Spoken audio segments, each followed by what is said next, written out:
여러분, 안녕하세요. 은혜로운 스토리텔러입니다. 오늘은 성경 66권의 마지막 책이자 가장 신비롭고 예언적인 책인 요한계시록을 함께 살펴보는 시간을 갖겠습니다. 이 책은 많은 분들이 어려워하고 두려워하기도 하지만 사실은 우리에게 확실한 소망과 하나님의 궁극적인 승리를 보여주는 은혜의 말씀입니다. 혼돈과 불안의 시대 속에서 요한계시록이 우리에게 주는 진정한 메시지는 무엇일까요? 이 강렬한 예언의 말씀 속으로 함께 들어가 보시죠. 요한계시록은 사도 요한이 밤모섬에 유배되어 있을 때 예수 그리스도께서 그에게 보여주신 환상과 예언을 기록한 책입니다. 계시록이라는 단어는 헬라어로 아포칼립시스 APOCALYPSIS인데 이는 덮개를 벗기다, 드러내다라는 뜻을 가지고 있습니다. 즉, 이 책은 감춰져 있던 비밀을 열어 보여주는 책이라는 의미입니다. 요한계시록은 크게 세 부분으로 나눌 수 있습니다. 7교회에 보내는 메시지 1장부터 3장 소아시아의 7교회에 보내는 편지로 각 교회의 영적인 상태를 진단하고 권면과 경고, 그리고 약속의 말씀을 주십니다.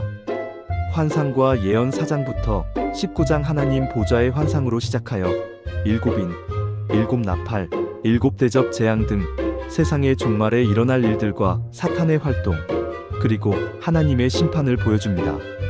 새 하늘과 새 땅, 그리고 영원한 승리 20장부터 22장 천년 왕국과 마지막 심판, 그리고 새 하늘과 새 땅, 새 예루살렘의 영광스러운 모습을 보여주며 하나님의 나라가 최종적으로 완성됨을 선포합니다.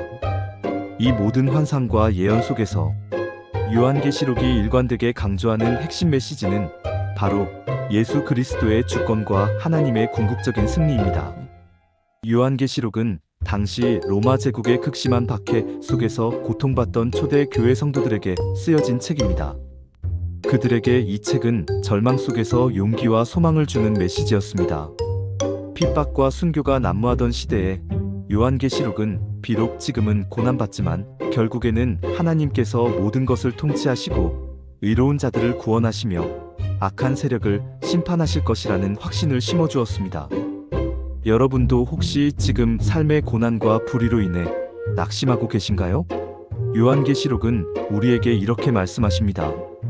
이 일 후에 내가 보니 각 나라와 족속과 백성과 방언에서 아무도 능히 셀 수 없는 큰 무리가 나와 흰 옷을 입고 손에 종려나무 가지를 들고 보좌 앞과 어린 양 앞에 서서 큰 소리로 외쳐 이르되 구원하심이 보좌에 앉으신 우리 하나님과 어린 양에게 있도다 하니, 이 말씀은 수많은 환난을 통과한 성도들이 하나님의 보좌 앞에서 영원한 승리와 구원을 찬양하는 모습입니다. 지금 우리가 겪는 고난은 잠시일 뿐이며 결국에는 하나님 나라의 영광에 참여하게 될 것이라는 소망을 보여줍니다. 요한계시록에는 무서운 재앙과 심판의 장면들이 많이 등장합니다. 7인, 7나팔, 7대접 재앙은 죄악으로 가득 찬 세상에 대한 하나님의 공의로운 심판을 상징합니다. 그러나 이러한 심판은 무작정 행해지는 것이 아닙니다. 하나님께서는 재앙 속에서도 회개할 기회를 주시고 택한 백성들을 보호하십니다. 또 내가 들으니 하늘에서 다른 음성이 나서 이르되 내 백성아, 거기서 나와 그의 죄에 참여하지 말고 그가 받을 재앙들을 받지 말라. 이 말씀은 하나님께서 당신의 백성들이 세상의 죄악에 물들지 않고 심판으로부터 분리되기를 원하신다는 것을 보여줍니다. 하나님은 심판하시는 분이시지만 동시에 사랑과 구원의 하나님이십니다. 그분은 죄를 미워하시지만 죄인들이 회개하고 돌아오기를 기다리십니다. 또한 요한계시록은 악의 세력인 사탄과 적그리스도의 최후를 선포합니다. 결국 사탄은 무저갱에 던져지고 거짓 선지자와 짐승은 불못에 던져져 영원히 고통받게 됩니다. 또 내가 보좌들을 보니 거기에 앉은 자들이 있어 심판하는 권세를 받았더라. 또 내가 보니 예수를 증언함과 하나님의 말씀 때문에 목베임을 당한 자들의 영혼들과 또 짐승과 그의 우상에게 경배하지 아니하고 그들의 이마와 손에 표를 받지 아니한 자들이 살아서 그리스도와 더불어 1000년 동안 왕 노릇하니, 이 말씀은 세상의 불의와 박해 속에서 믿음을 지킨 성도들이 그리스도와 함께 왕 노릇할 것이라는 승리와 보상을 약속합니다. 아무리 세상이 혼란하고 악이 득세하는 것처럼 보여도 최후의 승리는 오직 하나님께 있으며 그분 편에 선 자들은 영원한 영광을 누리게 될 것임을 분명히 보여줍니다. 요한계시록의 절정은 바로 새 하늘과 새 땅, 그리고 새 예루살렘의 환상입니다.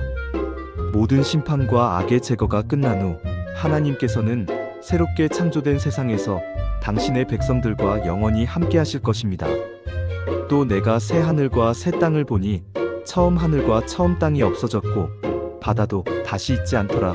또 내가 보매 거룩한 성새 예루살렘이 하나님께로부터 하늘에서 내려오니 그 예비한 것이 신부가 남편을 위하여 단장한 것 같더라. 내가 들으니 보좌에서 큰 음성이 나서 이르되 보라, 하나님의 장막이 사람들과 함께 있음에 하나님이 그들과 함께 계시리니 그들은 하나님의 백성이 되고 하나님은 친히 그들과 함께 계셔서 모든 눈물을 그 눈에서 닦아주시니 다시는 사망이 없고 애통하는 것이나 곡하는 것이나 아픈 것이 다시 있지 아니하리니 처음 것들이 다 지나갔음이러라. 이 말씀은 우리에게 궁극적인 소망과 위로를 줍니다. 우리가 바라보는 세상의 끝은 멸망이 아니라 하나님께서 예비하신 완전하고 영원한 평화의 나라인 새 예루살렘입니다. 그곳에는 더 이상 죽음도 슬픔도 고통도 없으며 오직 하나님과의 온전한 교제와 영원한 기쁨만이 가득할 것입니다. 요한계시록은 이 소망을 확증하며 예수 그리스도의 다시 오심을 간절히 기다리게 합니다. 내가 진실로 속히 오리라 하시거늘 아멘. 주 예수여 오시옵소서. 사랑하는 여러분, 요한계시록은 우리에게 먼 미래의 이야기만을 들려주는 책이 아닙니다. 이 책은 지금 우리가 살아가고 있는 시대 속에서 악과 죄악을 분별하고 믿음을 굳건히 지키며 그리스도의 재림을 소망하며 살아가야 할 이유를 분명히 제시합니다. 비록 세상은 혼란스럽고 때로는 이해하기 어려운 일들이 가득할지라도 요한계시록은 하나님께서 여전히 역사를 주관하시며 결국 모든 것을 합력하여 선을 이루실 것임을 확증해 줍니다. 그러니 이 말씀 속에서 참된 소망과 평안을 얻으시고 매일의 삶 속에서 주님과 동행하시기를 축복합니다. 은혜로운 스토리텔러 채널 구독과 좋아요, 알림 설정은 복음 전파에 큰 힘이 됩니다. 감사합니다.